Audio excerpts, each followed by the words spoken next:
about 10 days after 9/11, I went through the Pentagon and I saw Secretary Rumsfeld and Deputy Secretary Wolfowitz. I went downstairs just to say hello to some of the people on the Joint Staff who had used to work for me, and one of the generals called me in. He said, "Sir, you got to come in. You got to come in and talk to me a second." I said, "Well, you're too busy." He said, "No." He says, "We've made the decision. We're going to war with Iraq."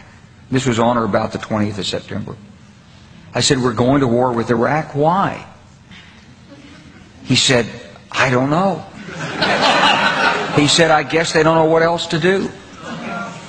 So I said, "Well, did they find some information connecting Saddam to Al-Qaeda?" He said, No. He says, "There's nothing new that way. They just made the decision to go to war with Iraq."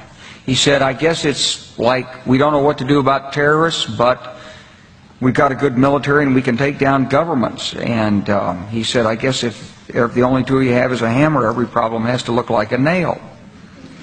So I came back to see him a few weeks later, and by that time we were bombing in Afghanistan. I said, "Are we still going to war with Iraq?" And he said, "Oh, it's worse than that." He said, he reached over on his desk, he picked up a piece of paper, and he said, I just got this down from upstairs, meaning the Secretary of Defense's office today, and he said, "This is a memo that describes how we're going to take out 7 countries in 5 years, starting with Iraq and then Syria, Lebanon, Libya, Somalia, Sudan, and finishing off Iran."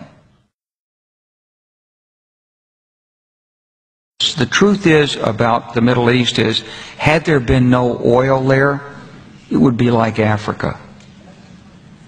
Nobody is threatening to intervene in Africa. The problem is the opposite. We keep asking for people to intervene and stop it.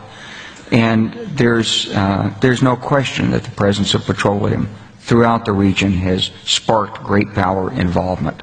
Whether that was the specific motivation for the coup or not, I can't tell you, but there's always been this attitude that somehow we could intervene and use force.